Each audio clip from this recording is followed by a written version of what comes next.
Which is the most persecuted religious group in the world today? The answer, in terms of sheer numbers and sheer horror, might surprise you.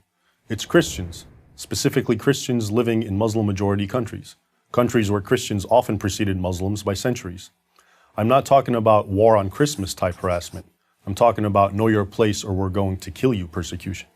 Astonishingly, the Western mainstream media barely acknowledge what is happening. Let's look closer at this issue. It tells us a lot about the world we're living in. 100 years ago, 20% of North Africa and the Middle East, the birthplace of Christianity, was Christian. Today, Christians make up 4% of the population. Much of that decline has occurred in the last decade. In essence, Muslims are rendering North Africa and the Middle East free of Christians. Take Egypt, for example, my ancestral homeland. In just the past 2 years, tens of thousands of Christian Copts have left Egypt. And many others want to leave, but they simply cannot afford to. Why they want to leave is no mystery. On New Year's Day, 2011, the Two Saints Church in Alexandria was bombed, leaving 23 Copts dead and 97 injured. In recent years, dozens of Coptic churches have been attacked, many burned to the ground. In August 2013 alone, the Muslim Brotherhood and its supporters attacked and destroyed some 80 churches. Unfortunately, Egypt is more the rule than the exception. Hundreds of Nigerian churches have been destroyed in recent years, with especially deadly attacks reserved for Christmas and Easter church services, leaving dozens dead or mutilated. Churches have been bombed or burned in Iraq, Syria, and just about every place in the Middle East where churches still exist, except Israel.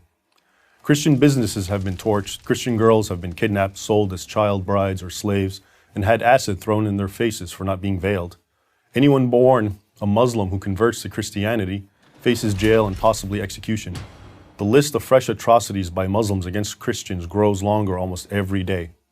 Even in Muslim countries often portrayed as moderate, Morocco, Indonesia, Malaysia, Kazakhstan, Uzbekistan, Christian minorities are under legal pressure not to build churches or evangelize. The Christians in these Muslim countries are often identical to their co-citizens in race, ethnicity, national identity, culture, and language. There is no political dispute between the Christians and Muslims, no land dispute. Vastly outnumbered and politically marginalized, these Christians simply wish to worship in peace. Instead, they are hounded and attacked. So then, why is this happening? And why is the media making so little mention of it? The first question is easy to answer. Christians are being persecuted in Muslim countries because they're Christians, or as the Quran puts it, infidels. That is, non-Muslims who are regarded by many fundamentalist Muslims as inferior. As a fundamentalist interpretation of the holy books of Islam has grown in the last 50 or so years, Christians have suffered, and in recent years they have suffered terribly. I document this in my book, Crucified Again, Exposing Islam's New War on Christians. If this were happening to any other group besides Christians, it would be the human rights tragedy of our time. There would be loud worldwide calls for action. But the silence in the mainstream Western media is, as they say, almost deafening. Why? Because Muslim persecution of Christians throws a wrench in the media's narrative that Muslim violence is a product of Muslim grievance. That grievance is, first and foremost, portrayed as the sin of European colonialism and alleged American imperialism. In the Muslim world's mind, those two sins are personified by the Jewish state of Israel, a nation the Muslim world believes was forced upon it by the colonial powers of Europe following World War II and is currently supported by the United States. Much of the Western world and the Western media have largely bought at least some of this narrative. Here's how it works. Because Israel, with the backing of the United States, is stronger than its Muslim neighbors, the media, while not defending Islamic terrorism, often portray terror against Israel, America, and even Europe as the actions of understandably angry underdogs fighting for what they deem justice. But what happens to this media narrative when Islamic terror is directed against a minority weaker than them? In this case, the millions of indigenous Christians throughout the Islamic world.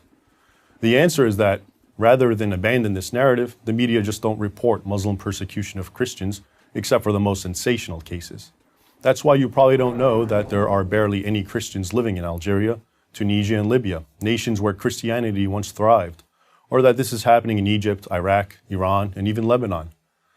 So yes, Christians are indeed the most persecuted religious group in the world today, but reporting it would violate the media's narrative of Christians as persecutors and Muslims as victims. I'm Raymond Ibrahim, author of the Al-Qaeda Reader for Prager University. Join Prager University, subscribe to our YouTube channel, and sign up for free at prageru.com.